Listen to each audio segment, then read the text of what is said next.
I never imagined my life could change so drastically in such a short time.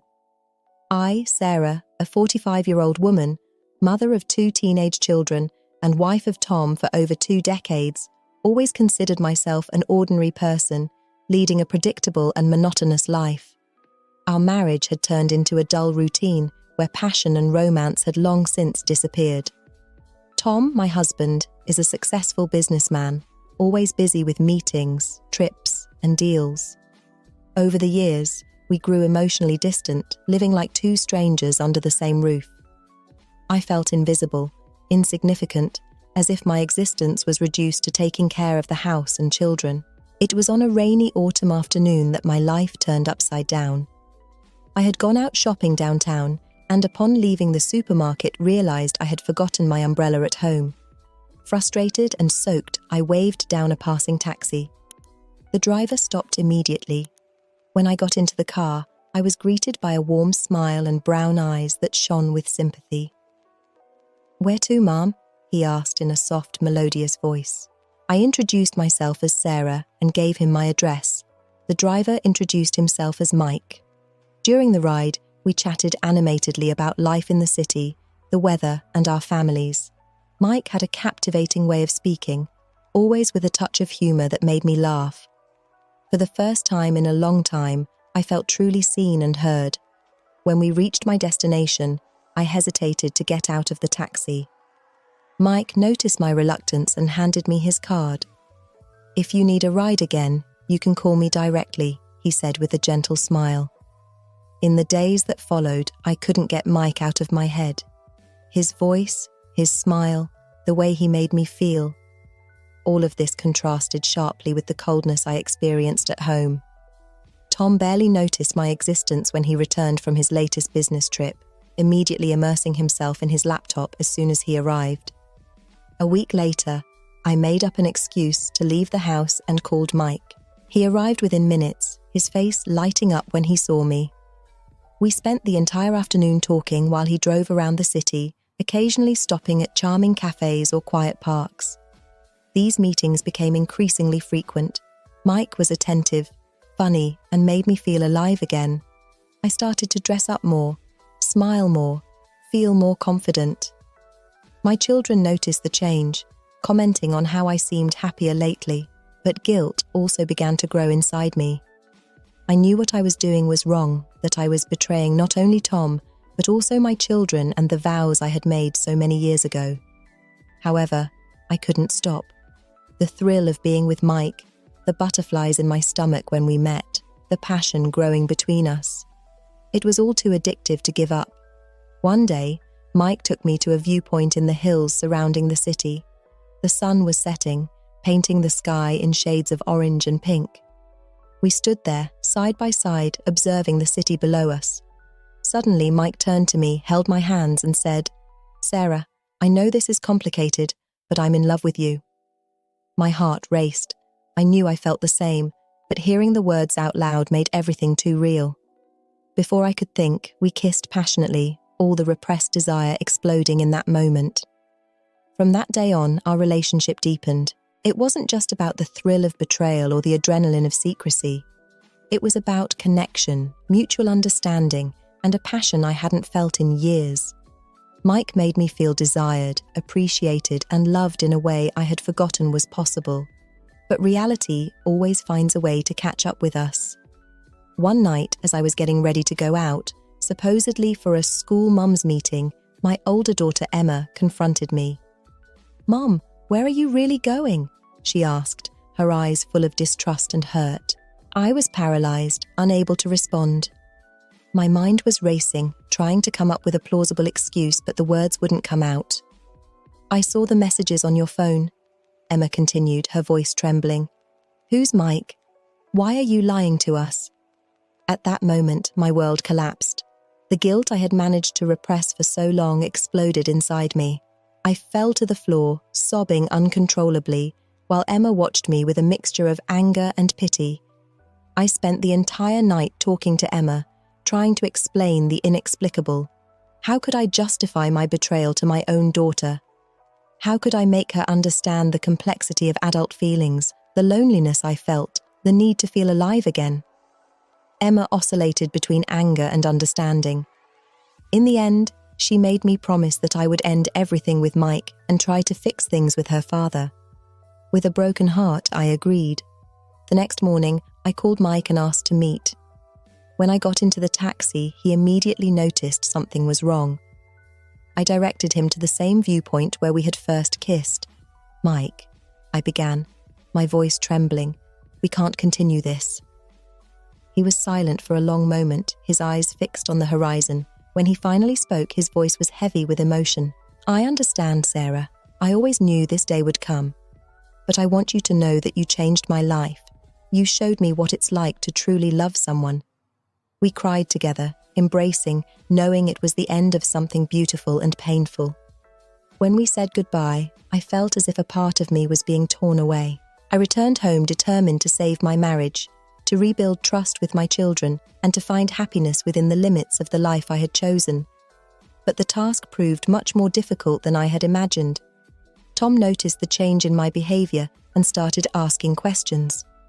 I knew I needed to be honest, but I feared the consequences. Finally, one night, after the kids had gone to bed, I sat down with him and told him everything. Tom's reaction surprised me. Instead of the explosion of anger I expected, he remained silent for a long time. When he finally spoke, his voice was full of sadness and guilt. "Sarah," he said slowly, "I have something to confess too." My heart froze. What else could happen? Tom then told me about his own infidelity. During his business trips, he had become involved with a co-worker. The affair lasted almost a year, ending a few months before I met Mike. I was stunned. All the guilt I felt, all the self-justification I had built in my mind, it all crumbled. I didn't know if I felt relieved for not being the only one to cheat or betrayed twice, by Tom and by life. The days that followed were a whirlwind of emotions. Tom and I decided we wanted to save our marriage, but we didn't know where to start. We began attending couples therapy, trying to rebuild the trust and intimacy we had lost so long ago. It was a painful and difficult process. We had to face uncomfortable truths about ourselves and our relationship. We discovered that we had both felt neglected and unappreciated for years, each closing off in their own world instead of communicating openly. Our children, Emma and the younger one, Ethan, reacted differently to the crisis in our marriage. Emma, who already knew about my infidelity, was even more hurt to discover her father's affair. Ethan, although younger, sensed the tension in the house and became quieter and more withdrawn. We decided it was important to be honest with them too, within appropriate limits for their ages. We had long family conversations, cried together, and gradually began to rebuild trust. During this period, I often found myself thinking about Mike. I wondered how he was doing, if he had moved on, if he thought about me as much as I thought about him, but I knew I couldn't contact him. That door needed to remain closed if I really wanted to give my marriage a chance. Months passed. Tom and I worked hard on our relationship. He reduced his business trips. We started having weekly dates, just the two of us, and we relearned how to communicate. Slowly, intimacy began to return. It wasn't the overwhelming passion I felt with Mike, but it was something deeper, based on years of shared history and the commitment to build something new together. One day, almost a year after ending things with Mike, I was driving through the city when I saw a familiar taxi stop at the traffic light next to me. My heart raced when I recognized Mike at the wheel. Our eyes met for a brief moment. He smiled gently, nodded in acknowledgement, and then the light turned green, and he drove on. That brief encounter made me realize how much I had changed. The desire was still there, the memory of what we had was still sweet, but there was no longer that desperate urgency. I had made my choice and was at peace with it. That night, when Tom came home, I greeted him with a passionate kiss. He was surprised but responded with equal enthusiasm. We made love like we hadn't in years, rediscovering each other. Afterwards, lying in bed, Tom asked me what had prompted that display of affection. I hesitated for a moment, but then decided to be completely honest. "I saw Mike today," I said softly. Tom tensed beside me but didn't pull away. "And how did you feel?" he asked, his voice calm but with a touch of apprehension. "I felt grateful," I replied after a moment of reflection. Grateful for what we had, for what he taught me about myself. But mostly, I felt grateful to be here now with you. Tom pulled me closer, kissing the top of my head. "I love you, Sarah," he whispered. "Thank you for choosing to stay." "I love you too," I replied, feeling a wave of emotion wash over me. "And thank you for fighting for us." In the months and years that followed, Tom and I continued to work on our relationship. It wasn't always easy. There were moments of doubt, frustration, and the desire to give up. But with each obstacle we overcame together, our bond grew stronger. Emma and Ethan also grew and matured during this process, seeing their parents face difficulties and choose to stay together, working on their relationship, taught them valuable lessons about love, commitment, and forgiveness. 5 years after that rainy afternoon when I met Mike, I received an unexpected invitation. It was his wedding card. I was surprised to see my name on the envelope, but also happy that he had found someone. I showed the invitation to Tom, unsure of how he would react. To my surprise, he suggested we go to the ceremony together. "It's part of our story," he said, "and I think it would be good for both of us to have proper closure." On the day of the wedding, Tom and I sat discreetly at the back of the church. When Mike entered, our gazes briefly met. I saw in his eyes the same thing I felt, a mixture of nostalgia, gratitude, and acceptance. When his bride entered, Mike's face lit up in a way that made me smile. He had moved on, just as I had. During the reception, Mike came to our table. There was a moment of tension when he and Tom saw each other face to face for the first time, but then Tom extended his hand. "Congratulations," he said sincerely. Mike shook his hand, thanking him. Then Mike turned to me. "Thank you for coming, Sarah," he said softly. "It means a lot to me." "I'm the one who should thank you," I replied, "for everything." The three of us talked for a few minutes, a surprisingly easy and friendly conversation. When Mike returned to his new wife, I felt a sense of closure that I didn't know I needed. On the way back home, Tom held my hand. "Are you okay?" he asked. I looked at him, at the man who had been my companion for so many years, who had forgiven my faults just as I had forgiven his, who had chosen to grow with me instead of pulling away. "I'm more than okay," I answered. "I'm exactly where I should be."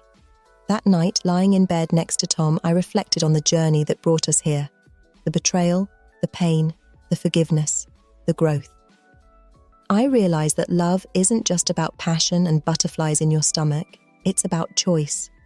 It's about waking up every day and deciding to love, even when it's difficult.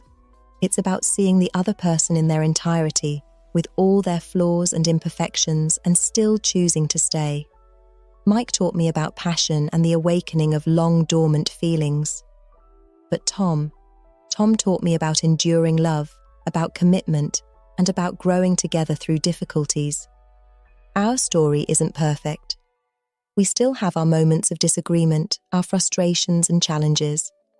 But we've learned to face them together, with honesty and mutual respect. Sometimes, when I'm alone, I still think about Mike. Not with regret or desire, but with a kind of bittersweet affection. He was an important chapter in my life, a catalyst for changes I needed to make. But Tom is my complete story. As the years passed, our family continued to evolve. Emma went to college, choosing a university on the other side of the country. It was hard to see her go, but it was also exciting to see the strong, independent woman she had become. Ethan, now in high school, was becoming a thoughtful and creative young man. Tom and I found a new balance in our life. With the kids older and more independent, we had more time to reconnect as a couple. We started traveling together, something we rarely did before. We discovered new shared interests, cooking classes, weekend hikes, even a book club for couples. One day, about 10 years after the episode with Mike, I received an unexpected call. It was Emma, her voice trembling on the other end of the line. "Mom," she said, "I need to tell you something. My heart raced, immediate concern taking over. "What is it, sweetie? Is everything okay?" There was a pause, and then she continued. I cheated on my boyfriend, Mum. I don't know what to do."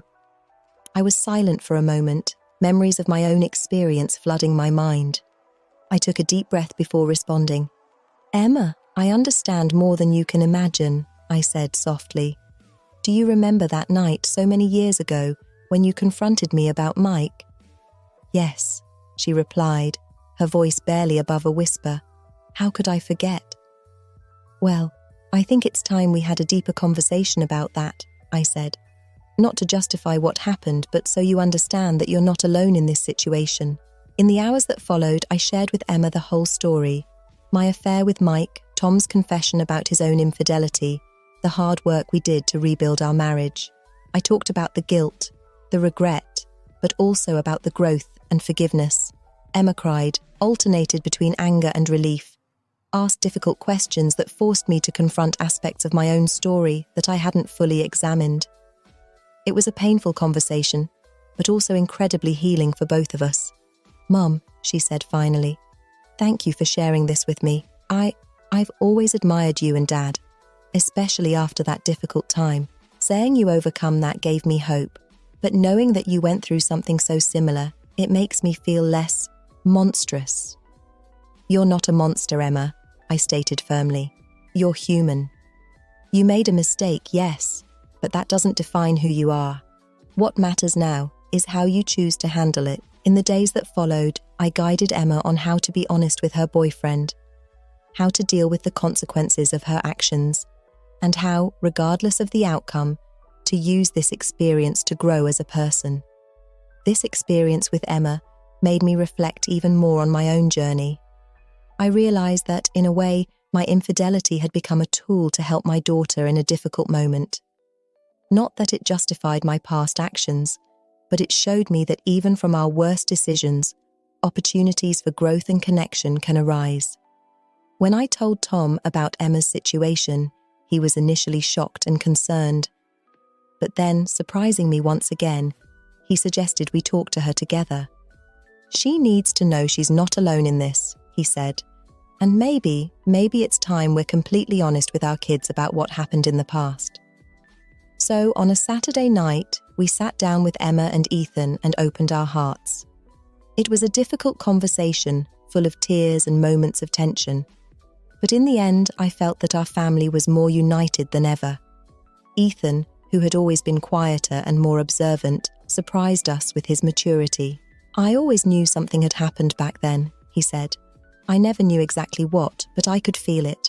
Seeing you overcome that, it taught me a lot about what it really means to love someone." Emma, in turn, found strength in our story to face her own situation.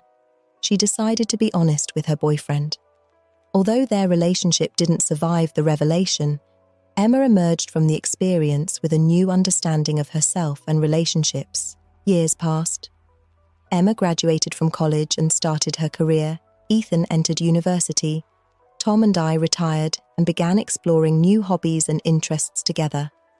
One day, as we were walking hand in hand through the park where we used to take the kids when they were little, Tom suddenly stopped and turned to me. "Sarah," he said, his eyes shining with emotion, "would you marry me again?" I was surprised by the question. "Tom, we've been married for over 30 years, I replied with a confused smile. "I know," he said, taking both my hands in his, "but after everything we've been through, after having lost and found each other again, I want to renew our vows. I want to promise you once more, with all the knowledge and experience we have now, that I choose you. Every day, I choose you." Tears filled my eyes as I nodded, unable to speak.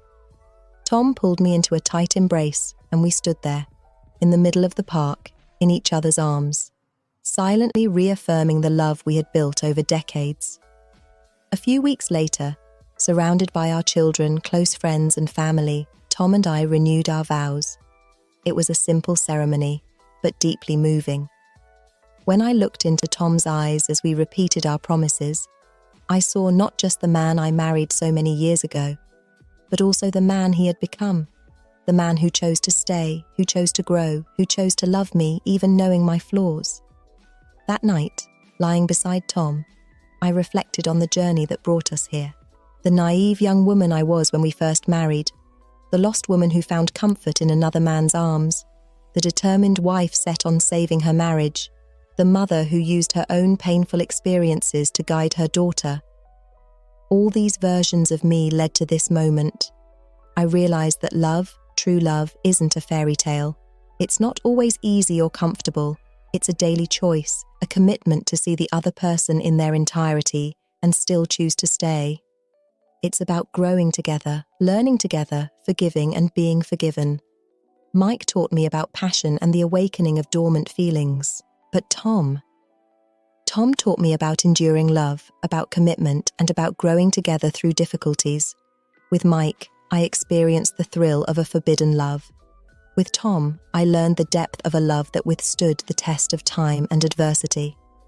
As Tom slept peacefully beside me, I felt a wave of gratitude wash over me.